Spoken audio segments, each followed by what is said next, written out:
তুই আমাকে বললি তোর বন্ধু অবিবাহিত, আর এখন দেখছি ও শুধু বিবাহিত না, ওর একটা ছেলেও আছে। কি ব্যাপার সাহেব, তোমার একটা ছেলে আছে সে কথা তো আমাকে বলেছিলা, কিন্তু তুমি যে এখনো বিচিনের মতো সে কথা তো আমাকে বলনি। হ্যালো বন্ধুরা, কি ভাবছো এত তাড়াতাড়ি ড্রিম বাংলার নতুন এপিসোডগুলো চলে আসছে? হ্যাঁ অবশ্যই, তোমাদের সাপোর্টেই আমাদেরকে এত ধরে এগিয়ে নিয়ে আসছে। আজকের গল্পটা এমন, গ্রামের এক ছোট্ট এলাকায় নিজের 8 বছরের ছেলে মিরাজকে নিয়ে থাকতো সাহেব।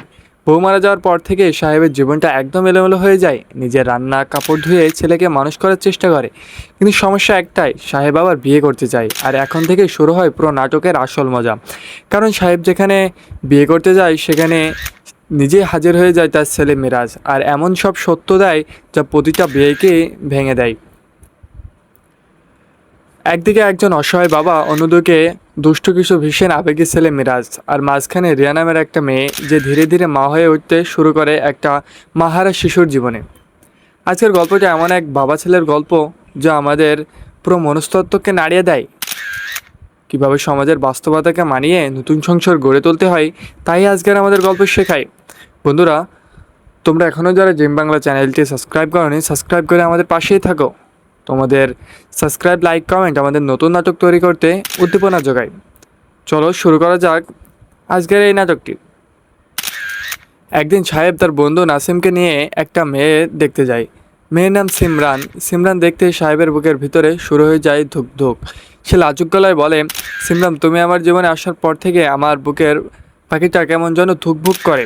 এই ডায়লগ শুনে দর্শক হাসতে বাধ্য হবে, আবার গ্রামের সরল প্রেমটাও অনুভব করবে। সিমরান কম যায় না, সে লজ্জা পেয়ে বলে, সেদিন যে তোমাকে দেখছি সেদিন তোমার হয়ে পড়ছি। এরপর সাহেব সরাসরি প্রপোজ করে বসে, আই লাভ ইউ ইউ তোমাকে বলে বিয়ে করব। আর সিমরানও রাজি হয়ে যায়। দর্শক যখন ভাবতে শুরু করে এইবার মনে হয় সাহেবের বিয়েটা হয়েই যাবে, কিন্তু না, কারণ এই নাটকের একটা ভয়ঙ্কর শক্তি আছে।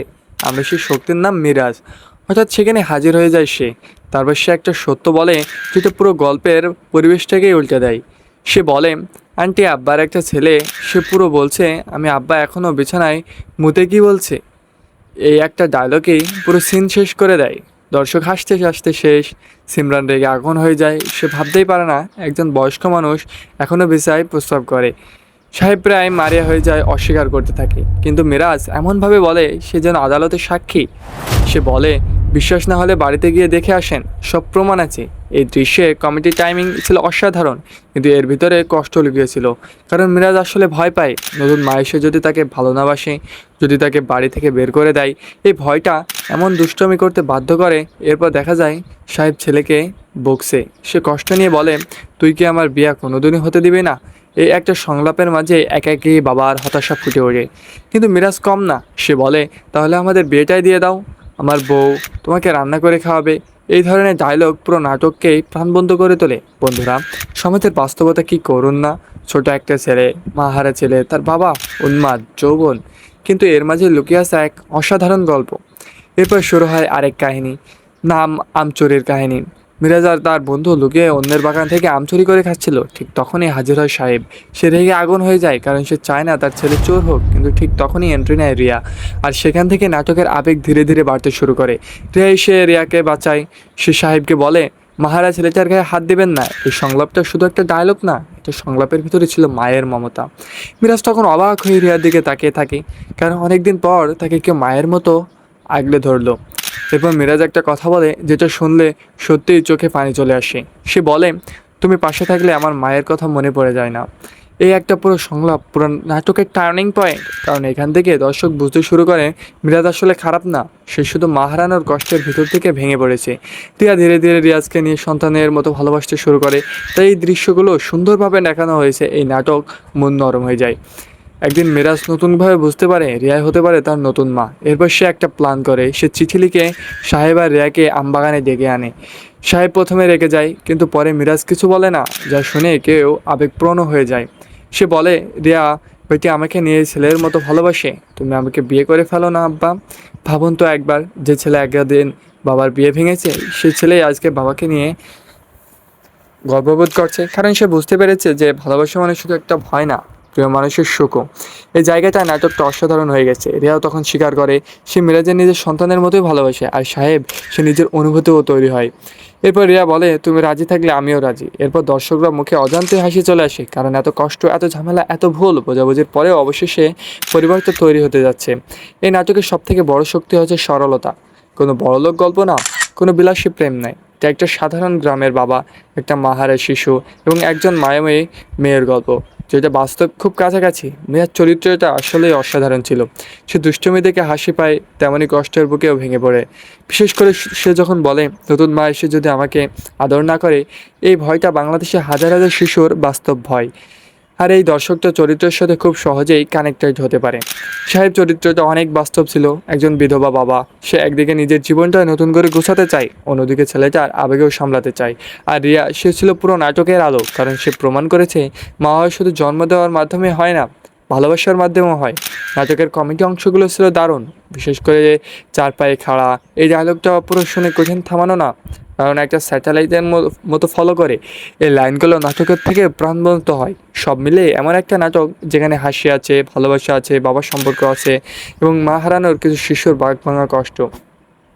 শেষে একটা কথাই বলবো, যাদের আছে তারা কখনো কদর করতে বোঝে না, কারণ পৃথিবীতে মায়ের থেকে নিরাপদ আর কেউ হয় না। আর যেসব শিশু মা হারিয়েছে তাদের ছোট ছোট হাসির পিছনে অনেক বড় কষ্ট লুকিয়ে থাকে। তো বন্ধুরা, নাটক রিভিউ তো আমরা পুরোভাবেই দেখলাম, চলো নাটকটা আরও গভীরভাবে দেখি।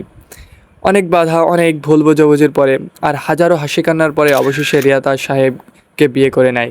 সে সব থেকে বড় কথা, সে মিরাজ একসময় নিজের বাবার বিয়ে ভেঙে দিত, সে একসময় তার নিজের হাত ধরে সংসার করতে চাইছে। কিন্তু বন্ধুরা, জীবন কি এতই সহজ? মাহারা শিশুর মনে কি জমে থাকা ভয়, একটা বিধবা বাবার বুকের ভিতরের কষ্ট আর সমাজের মানুষের হাজার কথা, এসব কি এত সহজেই শেষ হয়ে যায়? গল্পটা যত গভীর হয়ে যায় তত চাঞ্চল্যকার তথ্য নিয়ে বেরো আসে। পরের দিন সকাল পুরো গ্রামে খবর ছড়িয়ে পড়ে সাহেব আবার নতুন বিয়ে করেছে। কেউ হাসছে, কেউ বলছে এই বয়সে আবার প্রেম, আবার কেউ কেউ কলঙ্ক করছে। বউ মরছে কয়দিন, আবার নতুন বউ। গ্রামের মানুষের এই কথাগুলো সাহেবের বুকের ভিতরে ছুরির মতো আঘাত করছিল, কারণ মানুষ কখনো কষ্টটা দেখে না, সে শুধু বিচার করতে জানে। সাহেব চুপচাপ উঠোনের এক কোণে দাঁড়িয়েছিল, তার চোখে শুধু দুশ্চিন্তা। ঠিক তখনই মিরাজ দৌড়ে আসে। আব্বা, আব্বা, কি হয়েছে? তুমি কি মন খারাপ করে বসে আছো কেন? সাহেব জোর করে হাসার চেষ্টা করে, কিন্তু বাবা, সে মিরাজ বোঝানোর চেষ্টা করে, কারণ ছোট হলেও সে নিজের বাবার কষ্ট চিনতে শিখে গেছে। সে ধীরে ধীরে সাহেবের পাশে বসে, ছোট হাত দিয়ে বাবার হাত বুলিয়ে দেয় এবং আব্বা আব্বা বলে সান্ত্বনা দিতে থাকে। আব্বা মানুষকে বলে, এটা নিয়ে কষ্ট পাও না, কারণ তুমি আমার রিয়াম্মুকে ভালোবাসো। এই রিয়াম্মু শব্দটা শুনে পুরো একদম গল্পটা চুপ হয়ে যায়, কারণ এখান থেকেই মিরাজ রিয়াকে আম্মু বলতে শুরু করে। সাহেবের চোখ ভিজে যায়, সে মনে মনে ভাবে, আল্লাহ, আমার ছেলেটা এত তাড়াতাড়ি বড় হয়ে গেল। ওদিকে রিয়াও সে নিজের ঘরের থেকে চিন্তা শুরু করছিল, কারণ সে জানে একজন মাহারা শিশুর মা হওয়া তো এত সহজ নয়। নতুন মানেই গ্রামের মাঝে ভয়ঙ্কর শব্দ শুরু হয়। সবাই ভাবে মা হঠাৎ সৎ সংসার খারাপ এবং বিভিন্ন ধরনের ভুয়া তত্ত্ব ছড়াতে থাকে। গল্পটা আমাদেরকে এমন একটা শিক্ষা দেয় যা আমাদের মনস্তত্ত্বকে সম্পূর্ণ নাড়িয়ে দেয়। গল্পতে আমরা শিখলাম কীভাবে সমাজের বাস্তবতা শিখতে হয়, কীভাবে একটা মানুষের জীবনকে গোছাতে হয়, এবং সবশেষে আমরা শিখলাম যে সাহেব কি পুরোপুরি নিজের জীবনটাকে উপলব্ধি করতে পারছে, নাকি সেও একটা ভয়ঙ্কর তথ্যের ভিতরে আটকে যাচ্ছে। রক্তের সম্পর্ক না থাকলে ভালোবাসা কীভাবে মানুষের সত্যিকারের পরিবার বানিয়ে দেয়। একটা মাহারে ছেলে, একজন ভাঙা মানুষ আর একজন মায়াবী নারী, তিনজন মিলে ধীরে ধীরে এই নতুন পৃথিবী শুরু করছে। কিন্তু সামনে কি অপেক্ষা করছে? সাহেব কি পুরোপুরি সুস্থ হবে, নাকি নতুন করে ঝড় তুলে নতুন সংসারটাকে ভেঙে দেবে? সে জানতে হলে অপেক্ষা করতে হবে পরের পর্বের জন্য। ভিডিওটা ভালো লাগলে অবশ্যই লাইক দেবেন এবং ড্রিম বাংলা চ্যানেলটি সাবস্ক্রাইব করতে ভুলবেন না, কারণ আসছে আরও বেশি আবেগঘনীয় এবং বেশি কান্না, আরও হৃদয় ছোঁয়ানো কিছু গল্প, যা আপনাদের চিন্তাভাবনাকে সম্পূর্ণ নাড়িয়ে দেবে। ভালো থাকুন, সুস্থ থাকুন।